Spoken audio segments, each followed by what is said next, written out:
Welcome to Massive Signals, where we explore the companies defining the next wave of deep tech and the inflection points that took them from lab to market. I'm David Mandel, joined by my co-founder Ari Newman. Each episode, we go deep with founders, investors, and researchers driving breakthroughs in energy, quantum, AI, defense, and the new space economy. This is Massive Signals.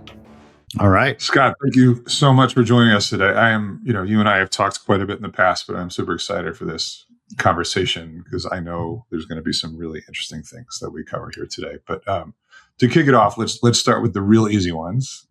Tell us a little bit about yourself, who you are, why you're here, and what Vescent is.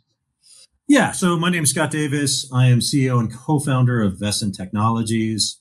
So who am I? And why am I here? Those are big, profound questions.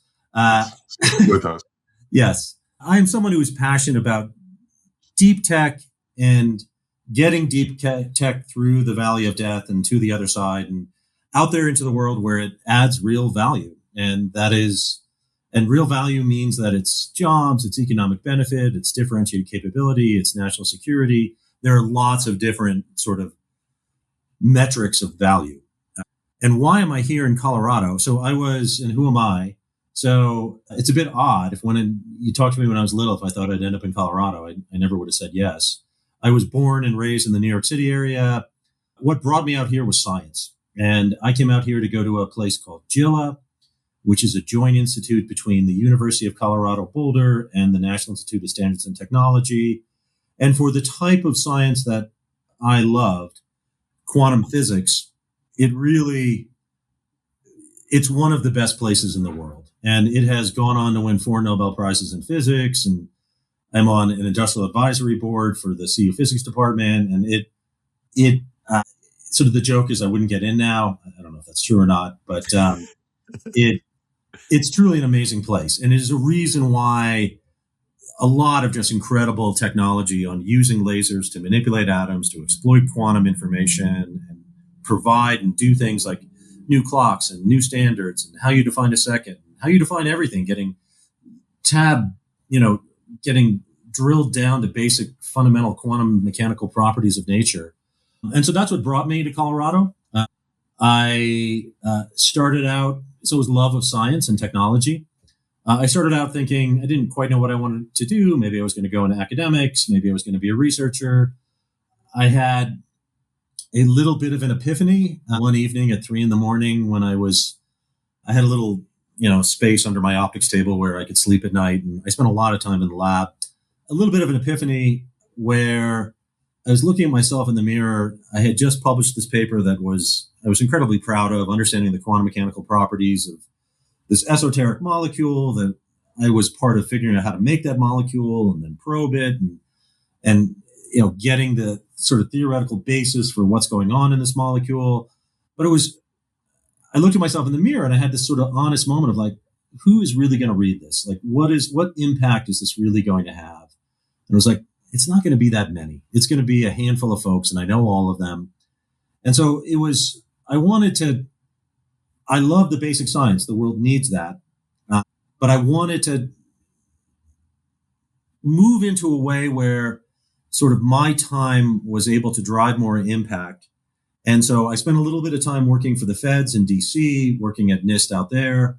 And then I went into the private sector, and I love the private sector because you know that what you're doing is of value to people and you can quantify it by how much money they will give you for the product that you sell. I love the simplicity of that math.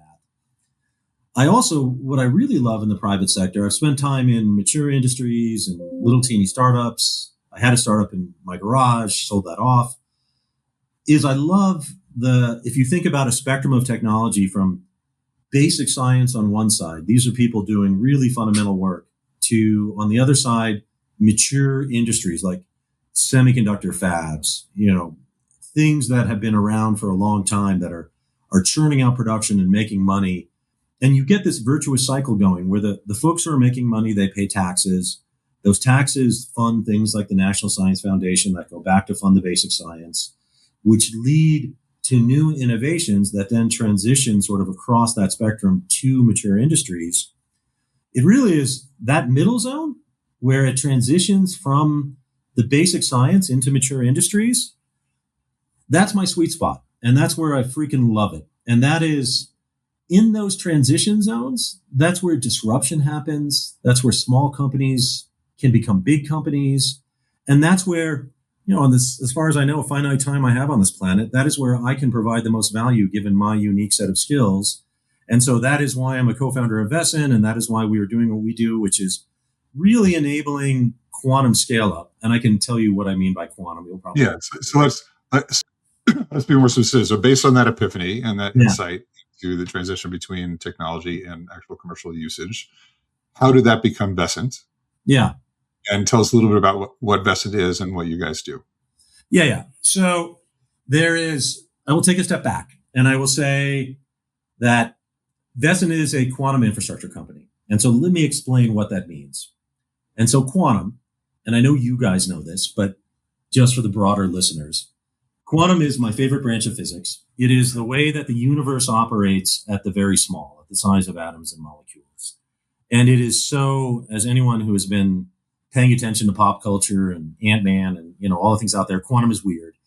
It is truly weird. It is wave particle duality. It is entanglement. It is this thing called collapse of the wave function, which is measuring reality changes reality. It is things come in quantized bits of matter and exist in quantized bits of energy. That's like you're driving in a car at 60 miles an hour and you can go either 60 or 65, but nothing in between. You got to do a quantum leap from one to the other. And it is so freaking strange and baked in uncertainty. And I mean, on and on and on. And it is so freaking strange. No one really fully understands it. I kind of love that. Anyone who says they do is either fooling you or fooling themselves or a little bit of both. But it is, so Richard Feynman, a famous physicist, he likes to say that quantum is the most experimentally validated theory that humanity has ever come up with, meaning that it has been, this weirdness has been experimentally verified again and again and again and again. And and even more than that, when you engineer devices that take that quantum weirdness from the microscopic and bridge it to our classical macroscopic human-sized world, it is not just that we are going to change the world. We already have. It was in 1929, there was this physicist named Felix Bloch who 2 years before that, there was this amazing conference, the Solvay conference, where all of these people who either had already won, were about to win the Nobel Prize, got together in Belgium and sort of started the foundation of how the microscopic world works, what the rules are. Just 2 years after that, this guy named Felix Bloch said, I'm going to apply this crazy brand new theory to solids and see what I see. And started saying if we could somehow engineer these pure crystals out of these special elements called metalloids, you could create the electronic wave functions would overlap and entangle, and you get this funny material that was neither an insulator nor a conductor. It was something called a semiconductor, and he coined the term band gap. Right after that, people all over the world were like, oh my God, you can make an electronically controlled switch or an amplifier. And it wasn't until a couple of decades that people at Bell Labs built something called the transistor, which enabled the whole computer revolution. Likewise, the laser is fundamentally a quantum mechanical device. It was trapping photons between two mirrors pointing at one another and putting a gain media in there, this funny quantum mechanical thing called a population inversion. Laser is an acronym, light amplification by stimulated emission or radiation. Stimulated emission, that is fundamentally a quantum mechanical property. Those two inventions talk about driving impact. They drove the computer revolution, the digital revolution, and they drove the internet, the information revolution. Those are huge. I want to be part of revolutions like that. Like that is what gets me up in the morning. That, and along the way, make some money and get people good jobs and provide differentiated capability and all this stuff. We're sitting on something pretty incredible that in what people sometimes refer to as quantum 2.0, if the laser and the transistor were quantum 1.0, quantum 2.0 is a whole new class of computers that are going to solve problems that we will just never solve with traditional computers, and we need to solve as a species. We're going to redefine what is meant by a second. We're going to, secure the GPS vulnerability problem, and not only that, but upgrade it by orders of magnitude to enable new capabilities for our national security, for commerce, for finance, for securing our grid. These are all of these amazing technologies that have actually been proven out in the lab. They just got to get out there into the world. And For almost all of them in this quantum 2.0, the bridge between the classical and the quantum world is photons, and very, very special photons that have to be controlled in color and amplitude and phase, and very, very particular. This is what I grew up learning how to do at places like Jilla and NIST, and spending time in mature industries and how to turn that into manufacturably scalable products that can survive in a real world non-laboratory environment. This is what's required to realize these potentials and drive a revolution as big as the digital revolution, the computer and the internet revolution was. But it's all enabled by these photons, and we know how to do it. And so that's what we do. And so we are stabilizing that layer, foundational company, enabling all of the quantum verticals, selling to everybody. That's why Vescent exists. This technology is going to be as disruptive in the 21st century as quantum was in the 20th century. And it's going to be run on Vescent Tech. And talk about a reason to get up in the morning. If that's not one, I don't know what is one.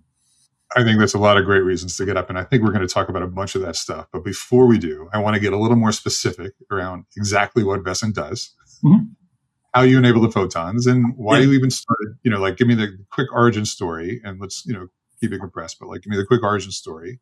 Yeah. And let's talk about like what you do Vescent currently does. Yeah. And then we can talk a little bit about like where you think you're going with this. Yeah. So Vescent, origin story, like life, it gets complicated. Started in my garage. It's a cliche. Cliches happen sometimes. Built up a company developing something called photonic integrated circuit technology.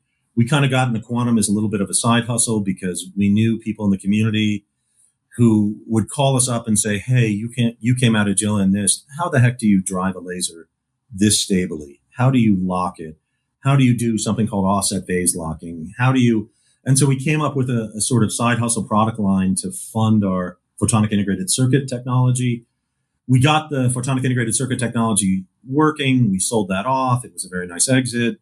They had no interest in the quantum enabling piece. I knew there was value there, so we spun that out. I spent some time working for the big multinational company called Analog Devices, an incredible company. I learned a ton about the business side of deep tech and about manufacturing. Came back as CEO in January of 2020, just in time for a global pandemic. Some things you can plan for, some things you can't. You got to take those hits to the face every now and then. They come. And, so what do we sell? We sell at our base, at our foundation, we sell the picks and shovels that enable our customers to wrangle the photons, or we wrangle them for them. And we sell wrangled photons. And so that means not only lasers, but control electronics and optics that are used to stabilize these lasers, and quantum references. And then a very special type of laser called an optical frequency comb, which was won the Nobel Prize in 2005, shared by a guy named Jan Hall here in Colorado. It's a truly incredible product. We've really engineered this to be incredibly rugged and manufacturable and have high uptime. And so we sell solutions to people building quantum computers, to people building quantum sensors, to people building quantum networks. We also sell solutions to people building quantum timing systems. This is everything from individual pieces to a full new type of clock, something called an optical clock. That is how we're going to redefine the second and how all timing is going to be based. Whenever you go to carrier frequencies that are higher, you always win. Optical clocks are coming. So it's a whole slew of picks and shovels with putting those toolkits together to provide complete solutions to different customers and different quantum verticals. Foundation driven, monetize as you go, build up from the base. That was a lot. That was fantastic. Yeah. And so just one more clarification, then we're going to go into a bigger issue. So you're wrangling photons, you're providing the infrastructure for quantum computing companies and people playing with quantum. But I know there are a couple of different modalities, right? So, most people hear about quantum computing, they think superconducting. Right. So there's trapped ions, neutral atoms. Like, where do you fit in that ecosystem with Vescent now? And where do you Look, there are a lot of ways. So a quantum computer is an amazing thing. It was, I mentioned Feynman earlier, it was his original idea. It was, if you want to solve a quantum system, use a quantum system. The guy was a genius. Quantum computers are truly revolutionary. You get exponential scaling. Every time you add another qubit, you don't need something like a Moore's law. From a business perspective, whenever you can ride an exponential, you always should. And There was a guy, a mathematician named Schur, who said, hey, if you could build one of Feynman's crazy quantum computers, you should be able to do something which is factor a very large number. That means break it down into its fundamental prime factors. This is something that is what's called a one-way function. If you have one of the factors, you can figure out what the other is. If you don't have either one, it can be very difficult. The fact that this is so hard to do enables how our modern encryption works. When Shor came out with this algorithm, it really opened the floodgates of, really started with public money, billions of dollars of, oh my God, if you can factor a very large number, that means the encryption algorithms that not only our world commerce runs on, but all of our national classified state secrets are secured by. It was a big freaking deal. And then all these other things like drug discovery and climate modeling and, things that we need to solve, quantum computers are going to do better, not just better, they're going to do things that traditional computers will never be able to do. And so there's been a global race on who can build the best quantum computer. By investment dollars, in terms of money going into it, there really are four modalities. There's something called trapped ions. There's something called trapped neutral atoms. Ions are electrically charged atoms. There's something called photonic, and then there's superconducting qubits. Of those four modalities, 3 out of those 4 use photons to be the bridge between the classical and the quantum world. We provide solutions into those 3, into those 75%. In the superconducting qubit, on their roadmap is they have to link up what are called quantum processing units or QPUs. That is going to be done with quantum networking. We sell into that too. And so we've got a play in all 4. In 3 of them, we've got a pretty dominant play. And specifically in the trapped ions and the trapped neutral atoms, we have a very dominant play. And so we are in production contract with multiple companies now.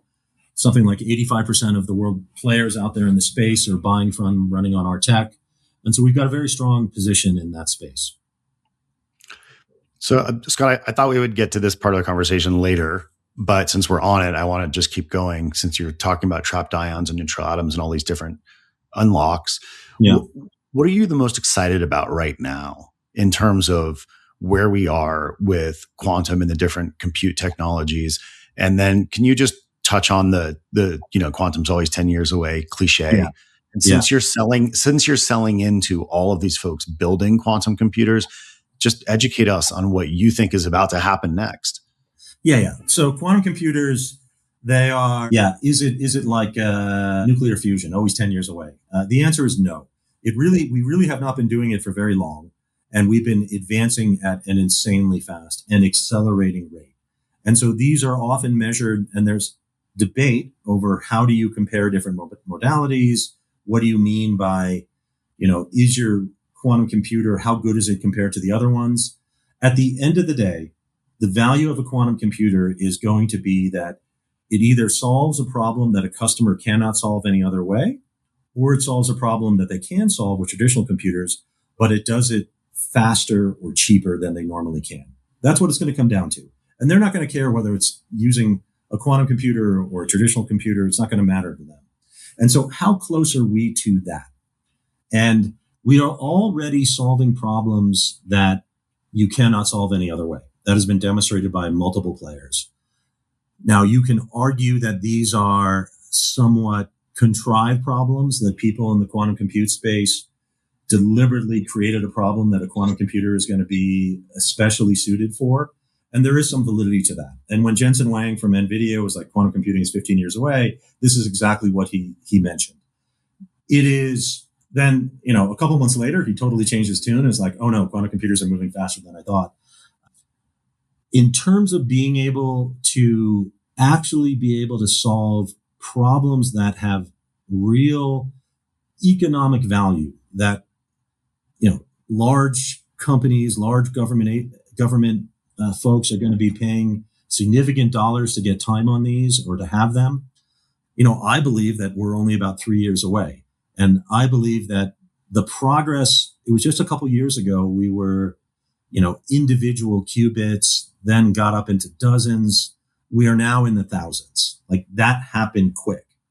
And then there's also been incredible advances in basically overcoming some of the limitations or some of the engineering challenges that have to happen to make these be viable. And the different modalities have different trade-offs. And so the trapped ions have what's called incredibly high fidelity. That means they can hang on to their quantum information for a long period of time. But they have some challenge on how you can scale them because they have to be in what's called a Paul trap, which is these amazing devices that are engineered to have these electric fields and trap the ions there. Trap neutrals, you can scale them up. You can go to these three-dimensional lattices and you can get into thousands of qubits. They don't have quite the fidelity of the trapped ions, though there are ways to sort of regenerate the quantum information. And so there was a paper that came up by Atom Computing recently, this called toric error correction, which is, I think, potentially a pretty big breakthrough. Is you can basically restore your quantum information in principle almost indefinitely. Like that could be freaking transformative. That means your circuit depth can go very long. You know, the photons benefit from their architecture. They benefit from doing semiconductor manufacturing, and you can have, they work in a very different way, but they've got the potential of go up to 1 million physical qubits. And so they're on track for having first machines online in 2027. That's not that far away. So it's going to be fascinating to see who wins.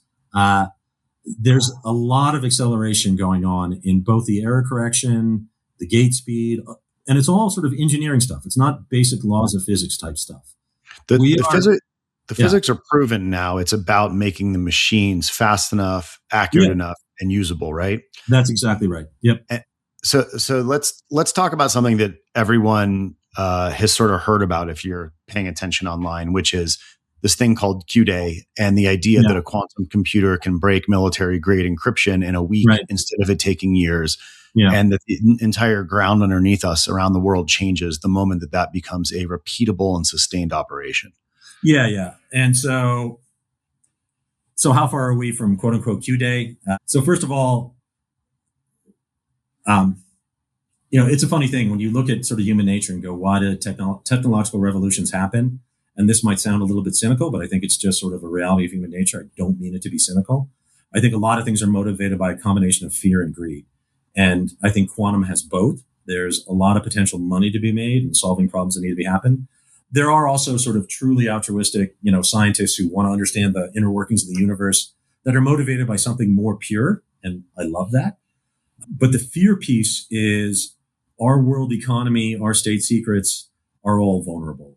Holy crap, we cannot let our adversaries have this. This is part of why so much billions and billions of public money has been going into this, which is different than other sort of tech hype cycles, if you will. And how close are we to that? It continues to be debated. There was a paper that came out by guys at a new startup called Oratomic in partnership with Google saying that, we're actually not that far away. We could just be a couple of years away from that. Then there were folks that, it's going through the process. Folks who are saying, I think they're technically right, but given the gate speeds, that might take many years to run, not a week. I believe that quantum computers are going to hit commercial viability before you hit Q-Day, and they're breaking RSA encryption. And so I think commercial viability is probably going to be in, something like another 3 years. In terms of Q-Day, I think this is crystal ball, like things happen quick. And so you don't quite know. It might be a couple years after that, but this is a big freaking deal. Like this is how the whole world runs. There are people who have developed what are called post-quantum cryptographic techniques to create encryption algorithms that cannot be broken, as far as we know, by quantum computers that people are thinking about. Those are being deployed now, but there's a lot of legacy data out there, and there's a lot of small companies that are not switching over, and it's going to take a long time to switch. And there are people who are doing things called data harvesting. They're collecting encrypted data. When they have a quantum computer powerful enough, they're going to crack it open and see what's inside. The US is doing it. All governments are doing it. That's real. It's happening now. And when Q-Day does happen, I don't think it's going to be a technological milestone, but I don't think it's going to impact people's lives on day one, because it's still going to be the first time you do it with a quantum computer. It's going to take a while to run. It's going to be a very expensive machine. It's not going to be generally accessible to, every nefarious person out there. And the more important thing that people are talking about is, let's make sure the U.S. or the U.S. and our allies get this before sort of China and Russia and, sort of non-like-minded bodies get there. So I think it's going to be a sort of rolling threat. But when that does happen, I think the folks that have not transitioned to post-quantum cryptography are going to have a fire under their butt and go, oh my God, we got to switch now. It's going to be fascinating to watch it unfold. And it's going to be fascinating to be a part of it. Yeah, it's probably why, we just see the government dropping $2 billion into quantum over the last 100%. That's right. So this Q-Day stuff and quantum computing, obviously, that's what everybody hears about when you talk about quantum. And the people that aren't deep in the industry, that's kind of all they hear about.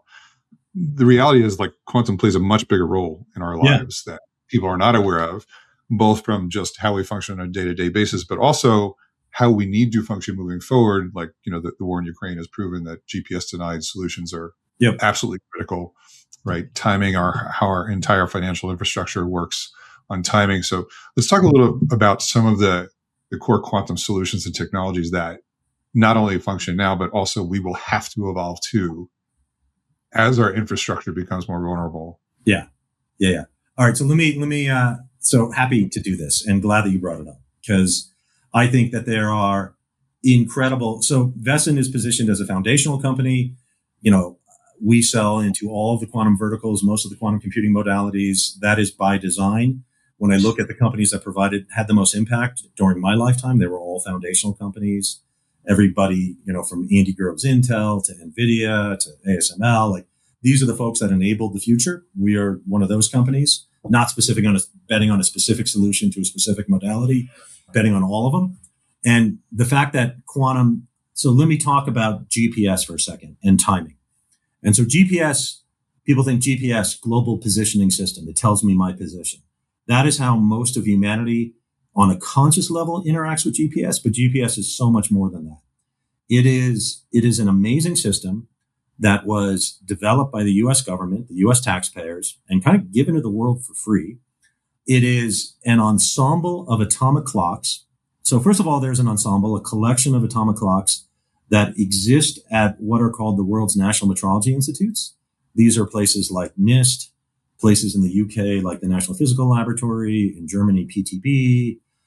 Most countries have one.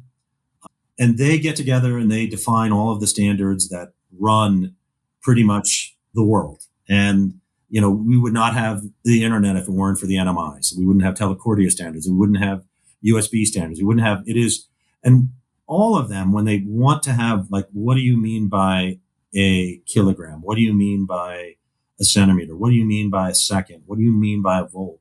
They want to tie these all back to fundamental properties of nature, which turns out all those fundamental properties of nature are quantum in nature. And so you got to tie it back to a quantum mechanical physical property, which is why all of this quantum tech spun out of the world's NMIs, including Vescent, including all the quantum computers, everything. It all came out of the NMIs. They have these atomic clocks that are collectively getting together and defining what we mean as a species by time. And then that information is actually beamed up to another collection of atomic clocks that are flying around in space on GPS, or more broadly, GNSS, Global Navigation Satellite Systems. GPS is the US version. A number of countries have, Russia has a version, China has a version, Europe has a version. Those satellites then beam that time information down into your phones, but it's not just your phones. They also beam that time information down into every single cell tower. 4G, let alone 5G, would not work without this. They also beam it down into financial trading centers so you can timestamp our trades. They beam it down into our power grid switching yards so you can switch to keep all the phases from all the different delocalized sources in phase so you don't blow up the grid. They stabilize, they obviously run all of our logistics. It runs the world. Quantum runs the world right now. It has some incredible vulnerabilities. So when humans are walking around and their little phone or their car or their computer or their factory floor or whatever have you is talking to these satellites in space. To do what it does, it actually has to talk to 4 satellites. Those satellites are miles and miles and miles up in the air, thousands of miles up in the air. They are transmitting a 50-watt power signal, and you're barely seeing any power at all here. This whole thing that runs the world is it feels like plates on sticks. And so it's incredibly vulnerable, and it's nowhere near good enough. And so we have to significantly upgrade it. This is a tremendous opportunity for quantum. And so this is a big part of Vescent's positioning. Our same core tech, we put that tech together into a SKU to enable quantum computing. We put different pieces of that tech together into a different SKU to enable quantum timing. We put different building blocks into another SKU to enable timing distribution and timing synchronization that is fundamentally unjammable, unspoofable, and orders of magnitude better than existing. This is going to enable the future, and it's going to enable quantum networking, and it's all going to be run on Vescent Tech. And it is business opportunities in the many, many billions. And you add all these different verticals up, any of them could go unicorn. I like selling into all of them. It is the reason why we are positioned the way we are positioned. It is following the other foundational companies that sort of came along in past revolutions. Did that answer your question? It touches everything. Yeah. I mean, that goes far beyond answering the question, but because I'm a product nerd, I have another question. Yeah. Which is, you said something really important, that we need to evolve from essentially the atomic clock, radio-based GPS that is vulnerable and jammable today to quantum clocks that fundamentally aren't. So what is the difference between the two? The radio-based clocks actually are quantum clocks. They are based on a quantized energy transition in the radio frequency domain. And so that is typically in the gigahertz domain. These things, what's called a cesium beam, a hydrogen maser, and a rubidium atomic frequency standard, those 3 run the whole freaking world. You cannot, every day, every human is interacting with them and relying on them in ways that are invisible to most of the humans. And it is huge freaking business. It has unlocked trillions of dollars. And when it goes down, it is going to be like, I'm worried way more about that than Q Day. And it is, I don't know if you just saw in the New York Times, Russia is from space jamming this. And they're poking, like, we can disrupt it for the US. We can disrupt it for Europe because it is such weak signals from space. There's 2 fundamental problems with it. One is the weak signals from space. That is, look, it's amazing. It gives us global coverage. It has unlocked things that, 30 years ago when researchers were saying, we're going to let anybody on the planet be able to put up an antenna and get 10 nanosecond level of precision. And it was like, well, who the heck is going to need that? You go out a couple decades, it turns out every human being on the planet needs not just that. They need multiple versions of that throughout their day. They have it in their phone, in their car, in their computer, in their factory floor, when they do financial trades, the power that they get, the internet that they run. It all relies on this. And it's all crazy freaking spinning plates on sticks. And it is not good enough. It enabled things like our modern internet, and enabled things like 4G and 6G, 4G and 5G. Going to something like 6G, for example, it's nowhere near good enough. Going to more efficient data centers, it's nowhere near good enough. We need better and we need more reliable. The solution to that is to go to a higher carrier frequency. And so the existing technology that has been around for about half a century, which is called these microwave clocks, and they come everything from chip scale clocks up to rack mount clocks, sort of full size. They are tagged to a quantum transition that has its fundamental frequency in the microwave or radio frequency domain. One of the reasons why a product called the optical frequency comb won the Nobel Prize is because it enabled the world to start using transitions that are at much, much higher frequency all the way up into the optical domain. These are called optical clocks. And Scott, sorry to interrupt you, but I just want to make sure I understand where you're going with this, which is that the optical clocks and the higher frequency domains are harder to jam than the current frequencies.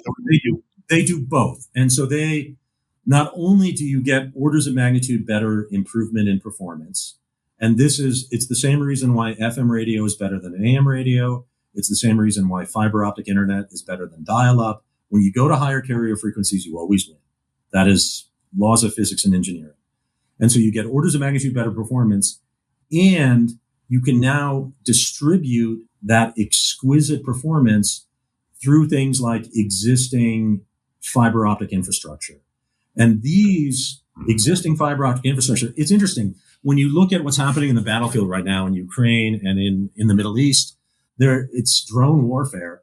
And these drones that all get jammed, the ones that are unjammable is they're running a fiber optic spool to them because you can't freaking jam those photons. We should do the same thing for securing our infrastructure. And in fact, countries are already doing it. Our country is getting close. Other countries are doing it. But in order to do this, you need this exquisite timing signal in this optical domain. Vescent products provide that. And they provide it in a way that fundamentally doesn't drift and is cost competitive. And you have to be able to then down convert from the optical domain into the radio domain, the electronic domain to use it. That's what our Comb products do. And so this is a mass deployment infrastructure that is not only going to enable quantum computing, it's going to secure and upgrade GPS, and it is going to deliver what is called exquisite frequency and phase information that existing technologies fundamentally can't do. That is going to shore up our radar stations and democratize optical clocks and help humanity redefine the second and all this stuff. Got it. That was we've got all the physical infrastructure. We've laid the fiber across the nation.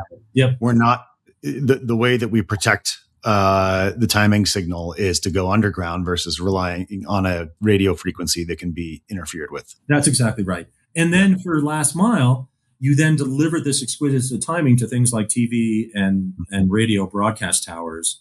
Now, instead of transmitting that information, 100% coverage over the US, multiple redundancy, infrastructure is already in place, underutilized assets. Now, instead of relying on a 50-watt signal thousands of miles up in space, you're relying on a megawatt signal that can be encrypted, can do frequency hopping, that is, now just a couple miles away, line of sight. And look, it just takes capital will and the need, and it's starting to happen. And so I love it. Quantum is the best. Scott, my dilemma here is this is unbelievably interesting and engaging, and I feel like we could spend 6 hours deeper on all of this. But a lot of our listeners are entrepreneurs, they're scientists, they're investors. They're trying to understand not just the science, but also the business side, right, of what we do, right? And as deep tech investors, like we see super interesting technologies and solutions led by scientists every day, and a lot of them end up having real trouble transitioning from being a scientist to an actual business leader. Yeah. Right. So what do you think were some of your key strengths that have really helped you grow Vescent so quickly? And we haven't even talked about how quickly you're growing yet, which we should touch on because you're doing an amazing job as a business. Oh, thank you. And then, and I'll hit you at the end because I'll remind you because I know you'll keep going. But what are a couple of things that really surprised you or have been really difficult for you? Yeah. So it is ultimately, first of all, I think you got to define what you mean by winning. And so for me, winning means winning in the marketplace, not the Wall Street market, but actually in the commercial marketplace. That means you're selling a product that is solving a real problem, that has a real market opportunity. You can manufacture it at a price point that the market will tolerate and at margins that are attractive. And that to me is what is winning. It is what is out there. Getting a giant government program, doing a big financing round, even having a big IPO. Those are all amazing steps, but they are by themselves not winning. They can be amazing steps that get you towards winning, but that does not mean you have won. And so that's the end game. And so that's our guide star. That's where we're going. Then at the other bookend of this, you start with, you got to get the physics right. And you cannot, and this is really hard physics. And you have to work with the quantum physics, and you got to make sure that you're not fooling yourself, and you should be your own harshest critic. Then to get from one to the other, you really got to be, here's where you put on your business hat and you put on your manufacturing hat, and you got to be designing these things not to help solve a science experiment, but to operate in deployed environments, to have incredibly high uptime, to be industrial grade. You've got to get that engineering right. And it has to be designed to manufacture at scale. And so one of the things that I think has been good for us, we're a foundation company, start with the foundation, build up from there. It's very much a product-centric culture. What is the product you're going to be engineering? How are you going to get it out there? How much is it going to cost? How much are people going to be willing to pay for it? What problem is it solving? How big is that market potential? Having that mindset early on, I think, is key. And so that has very much been our ethos. So when I look at companies that have had tremendous impact over the last sort of 50 to 100 years, they had that ethos. A challenge in a hypey space is that's a bit of a nuanced play that you step and you build your way up there. Folks want to take the shortcut just to the solution and say, tell me how I'm going to be this giant winner up here. And it's a little bit like if you're designing a house, it's fun to look at the drawings of the rooftop deck.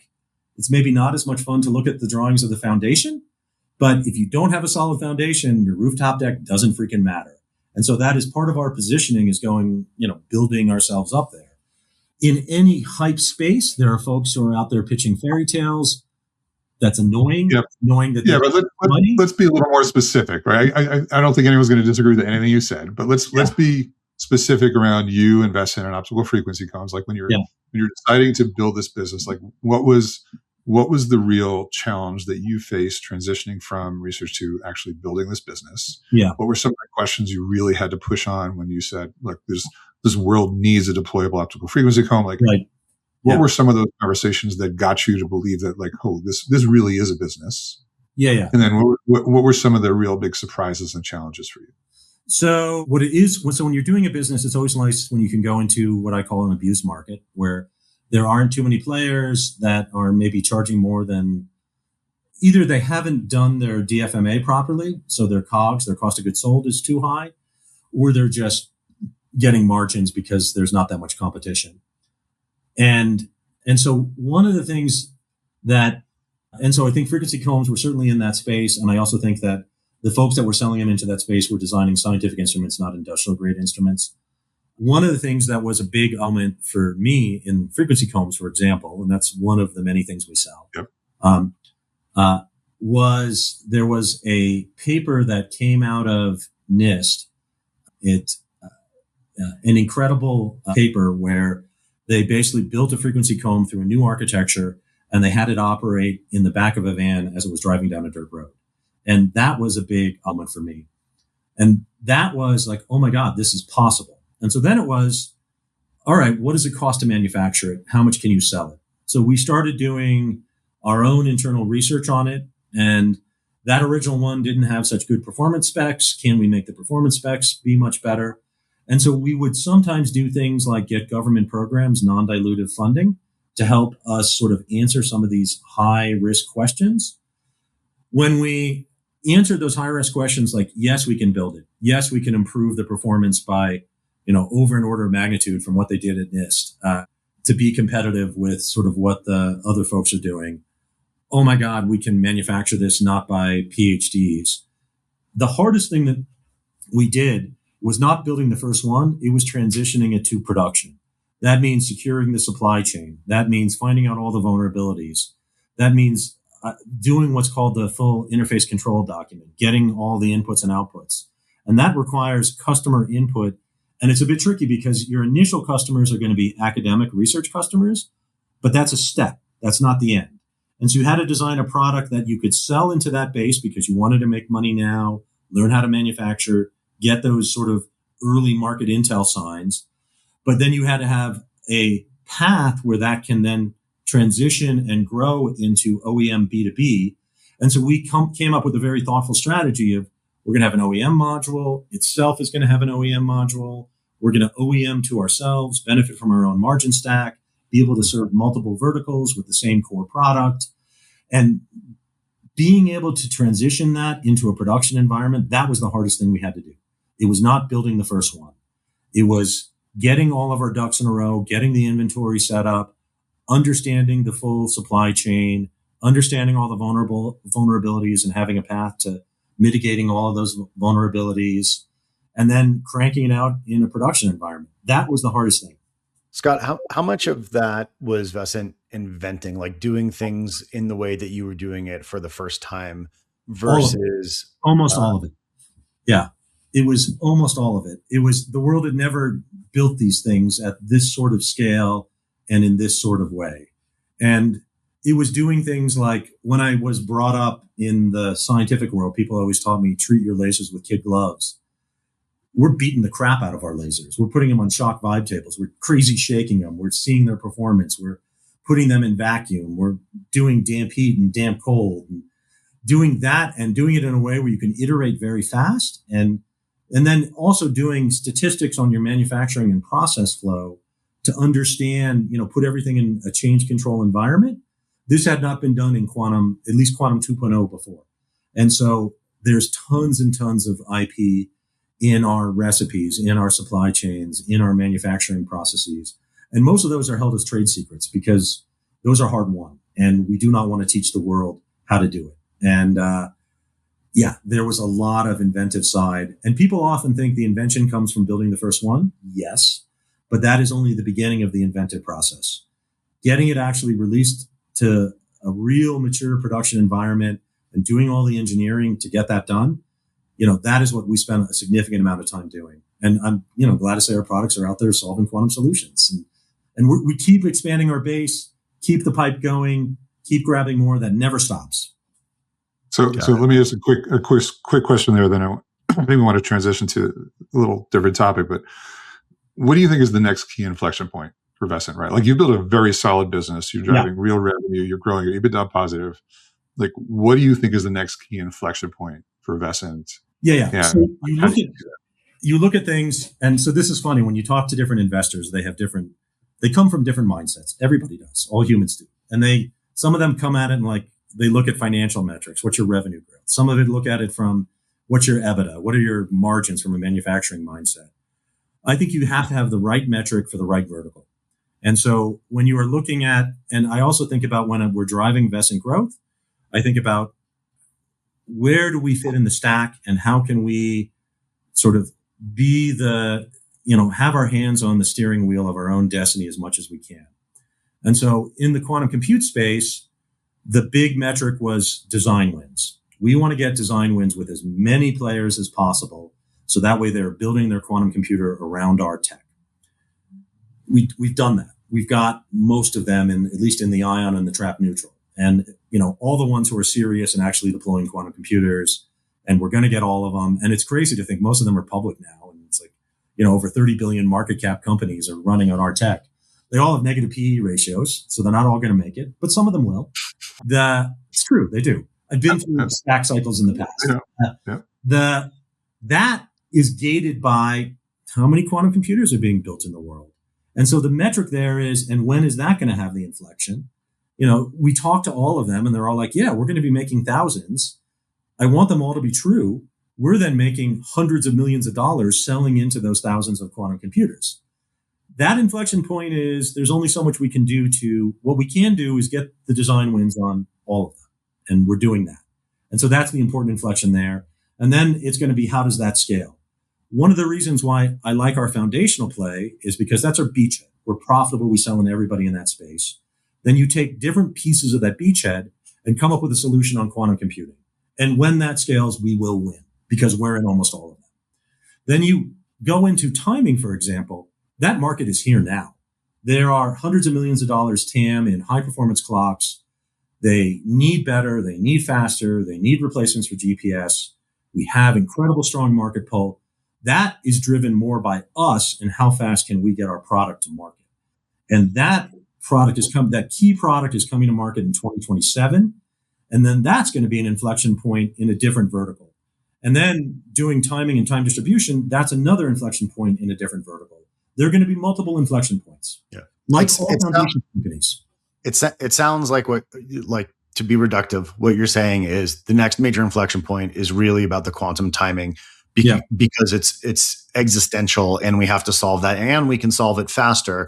Mm-hmm. And then the second next level up after that is the rise of production level quantum compute.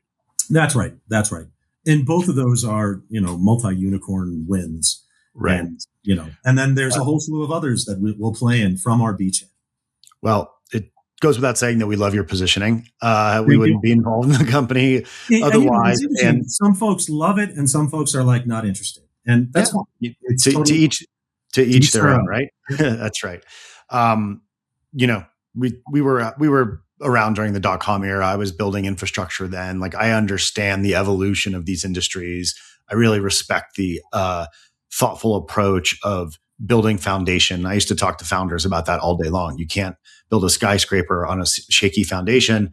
It's true for an industry. It's true for a business, Yep. right? And so I definitely appreciate that. So I think even more so, I apologize for cutting off here, but I just want to make a real point here, which is I think is very relevant. So, we've been trained as investors in an economy, like especially through the SaaS evolution, to like move fast and break things. Right. Right. And like, that was how you built large SaaS companies and software companies. When you get into actual products and infrastructure companies, like you just can't do that. No, it takes some time. Right? That's a real differentiation between a real deep founder's mindset and like a traditional software founder's mindset. Now, you put in the hard work and you get there, you've got great moats around you. IP moats, it takes a while to stand up a factory, all this production, figuring out all the tooling, all of that stuff. So I believe you're in a stronger and better, more foundational position. But anyway, Ari, you're going to say something. I did want to talk a little bit about Colorado. Yeah. We're all based here. Our ecosystem is exploding in a good way. Like, there's a lot of amazing stuff going on here. You've been super active and involved in Elevate Quantum. We have a center of excellence here. We're building a new facility. Talk to us a little bit about how important what's going on here in Colorado is, like nationally and globally, and why this is such an important part of the industry. And just, we'd love your take on it. Yeah, I will expand it a little bit. Colorado is truly unique, but we are. So I helped write the proposal on that won us Tech Hub designation. There was a giant team, people that as well were a big part of that and instrumental. I was one of the team members in that. We are the only place-based quantum tech hub in the country. Very proud of that. And I will, it's really the Rocky Mountain West, and it's really Colorado and New Mexico. And Colorado is the epicenter, but New Mexico has amazing assets too. And so I really see it as a rising tides between the two ecosystems. It is, it really comes down to public-private partnerships, which is what the Elevate Quantum Tech Hub is. But it goes back even earlier than that in all the funding that came from NIST. And really, the time and frequency and quantum physics divisions are located here in Colorado. So much of this foundational tech was developed here. And people like myself were brought up in that ecosystem and taught these fundamental tools that people from all over the world would call me up when I was a grad student and go, how do you do this? What transistor do you use for this? How do you make that circuit? We know it better than anyone else on the planet. Some of us went off and started companies, and some of those companies are quantum companies. That is why we have more quantum companies here than anywhere else in the world. It is not even close. And we have more private sector quantum jobs here than anywhere else in the world. And this is incredibly valuable, not only because you get a sort of critical mass where you have that sort of nurturing growth of talent. And we have now expanded that to assembly technician talent through Elevate Quantum, which is was a missing piece. And so we were very thoughtful about how to backfill that. We set up community college technician training programs. They modeled it after our production line. They're cranking out assembly techs, which is what we need. It is also, you get a speed of innovation. A lot of our customers and partners are just a short drive away. We can work with them in a way that is just so much faster than if you are a plane ride away or many, many time zones away. There is a real value in sort of iteration turn time in that and accelerating that. It's exciting. It is. Yeah. And when you look at the importance of technology revolutions to regions, I think of the transistor and the semiconductor defining Silicon Valley. I think of the automobile, how definitive that was for Detroit. And, all the way from the beginning part of the 20th century, all the way up until about the 1970s, holy cow, that was an amazing economic engine until they got lazy and lost it some. They're bringing it back. These things matter, and they matter not just for the elite at the top. It matters for the production folks. It matters for our suppliers. It matters for the welders and the glass blowers and the wiring harness people and like all these folks that don't normally think of themselves as quantum companies, but they are. And just like the automotive industry was so instrumental for Detroit and amazing for Detroit, the quantum is going to be not only transforming globally, but it's going to have outsized influence on local economies. And it's very exciting to be at the beginning of one of those and helping to drive it. Yeah, I think that's very well said. And the local the flywheel that happens around the talent, right? Yep. As companies scale up, get to liquidity, or just become big companies, people spin off, they start new businesses, they pull some talent with them, the brain trust grows, Yep. the flywheel accelerates. And I think your analogy to semiconductors in the Valley is great. And I see that starting to happen here. Yep. And it's super exciting. And just in general, hard tech and deep tech in the Rocky Mountain West is absolutely taking off, because you have the same thing going on in the aerospace. You do indeed. Yep. And industry. There are parallels in terms of the skill set that you need. Like they're sort of multi-physics, got to understand vacuum, electronics, mechanical engineering. Yeah, if we could only get some more capital into the ecosystem, we'd have everything we needed. Yeah. Well, we had investor friends that were fighting that fight. That's a good question before we try to wrap this up. If there's one thing you'd like to see happen in the Colorado ecosystem to further accelerate quantum, what would that be? So I would like to see, good question. So certainly capital. Capital is a piece of it. And capital growth in Colorado has been growing, but it is still not at the level that the coasts are at. And so I think that is a missing piece. And I would also like to see thoughtful, informed capital. And so I would like to see folks who really do their due diligence and put together advisory groups that, let's not waste our time on things that just won't work. And, I find that frustrating because it's lost opportunity. And so I'd like to see that get matured a bit.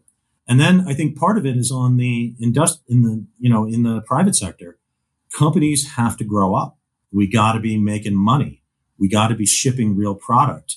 We got to be taking things that weren't sexy from a scientific perspective, but are critical to materializing this potential. More companies have to be taking that more seriously. And so I'm very happy that Vescent is leading in that. And we are taking our manufacturing and our production scale up incredibly seriously. It's most of what we spend our time on. More companies have to be doing that in the quantum ecosystem. It's starting to happen.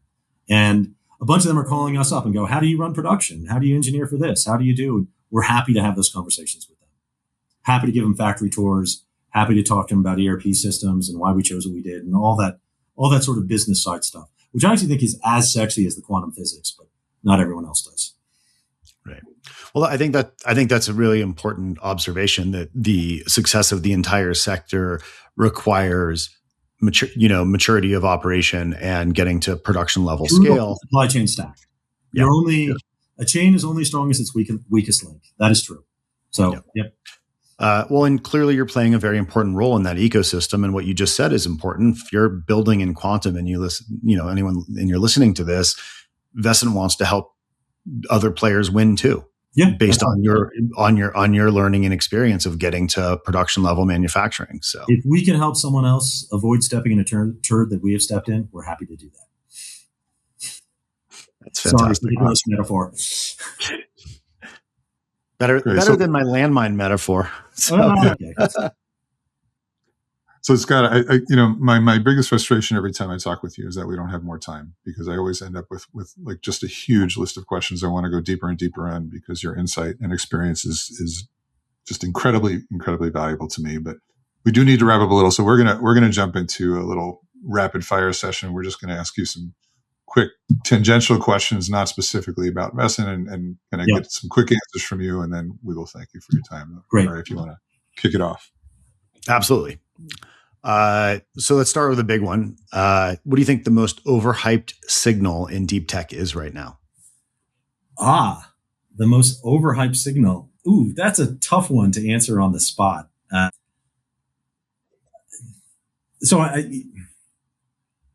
real answer is I don't know. I mean, so there's so much hype around AI. It's not all going to play out, but AI is going to be transformative. I mean, it already is transforming. So it's hard for me to say that is incredibly overhyped. It's going to be huge. God, I don't know. I don't know what is the most overhyped one. Maybe the answer is nothing. Maybe everything that's happening in deep tech right now is so transformational that it's all going to be real. So I think AI is absolutely going to be real. I think it already is real. You know, I don't think all of the folks who are just putting sort of wrappers around AI engines, like, I think that's going to run its course and, you're not so differentiated. I do, some of the quantum computing modalities, I think they're, maybe sticking their head in the sand on some challenges, which I don't want to get into now because I sell to all of them and I want all of them to be successful. But it is interesting from our perspective, we have visibility into sort of all of them. And so I think there's going to be some, maybe correction is the wrong word, but I think there's going to be some sort of reality checks on some of them. And how the industry behaves after those reality checks is going to be interesting to watch. Quantinuum has a $15 billion valuation right now. We had basically the same revenue as they did in Q1. I think that's interesting. Like, how is that going to play out over the next couple? You're not level setting for the Series A there, are you? Well, it's important to me that we make money for our investors, and I want it to be driven. Look, hype is an important part of it, but at the end of the day, it's really, what is your business? What are your margins? How much money? Yeah. Well, on that topic, so specific to deep tech founders, what do you think is one key founder behavior that in your mind either signals long-term success or definite failure? For me, it is product-centric culture. You got to be thinking about what is it you're going to be making, whether it's a software solution or a hardware solution, and you got to be thinking about who's going to be buying it and what problem are you solving. There are folks who ride hype waves and they know all the buzzwords and they even have the academic pedigree where they can raise a lot of money, but they're not really being honest with themselves about what are you really going to solve. And I think in the quantum space, some of these are, there's some quantum sensing modalities that have raised a lot of money. Classical solutions are pretty freaking good. And it's like, if they're as good and mature and cheaper and already solving the problem, what are you doing? And so just because it's quantum doesn't mean it's a right market fit. And so you got to be honest with yourself about that. And so product-centric culture, think about what is it you're going to be making? What's the problem you're going to be solving? What's the solution you're going to be bringing to the market? And ultimately, at the end of the day, the customer doesn't care whether it was quantum or not. They just care if the problem gets solved. Right. Nobody cares which way the motor was wound in the actuator of the thing. It just needs to work. That's exactly right. Yep. Yeah. So last question for you, and then we're going to wrap up. I built you a time machine. Congratulations. You can go back 10 years, talk to your former self 10 years ago. What would you say? Former self, great question. So I often say to my business partner, I say, history favors the bold. And I'm like, let's go for this. And then he's like, yeah, except for all the times it doesn't. And the ones that made it in the history book are the bold actors who won. There are the, 10x other bold actors who didn't win. And this is why I have a business partner, because he, sometimes, but when I really make bold bets and freaking believe in yourself. And that is a really, it is, so if I were to go back 10 years ago, 10 years ago, I know where the market is now. And so I give myself unfair sort of market advantage of getting ahead of the game. But I don't think that's what you're getting at. You're getting at sort of what have I learned in being an entrepreneur. I would say, self-confidence and trust your instincts. And, you've had a level of success, build on that success. And the instincts that got you to that level of success, double down on those. And some of those mean this is a real problem. I know how to solve it. It takes capital to get there. Probably be a bit more aggressive with capital raise. We were a bit wary of outside capital. And so we were growing organically. That cost us a number of years. I sort of wish we could have moved a little bit faster. We've learned from that. We're moving faster now. So that would be one. So be both a bit bold in terms of the business and the tech side, but always being grounded in laws of physics. And we've been good at that. We don't get seduced by fairy tales.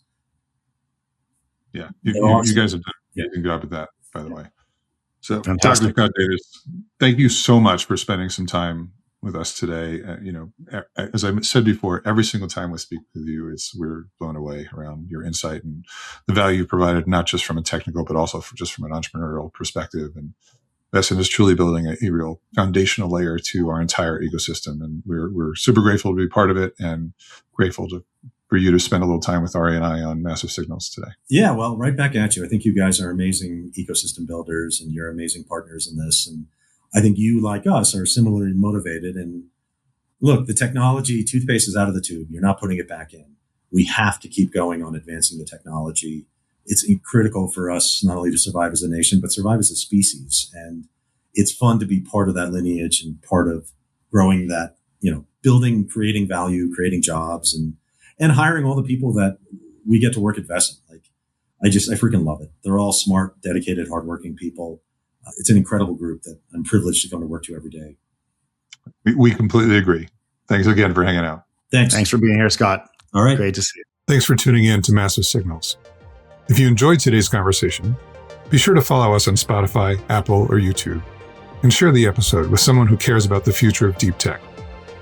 And subscribe to our Substack at Massive VC to stay in the loop on all of our current investments, thinking, as well as upcoming events like our quarterly Deep Tech Table dinners. Find it all at massive.vc. Until next time, keep listening for the signals that are shaping our future world.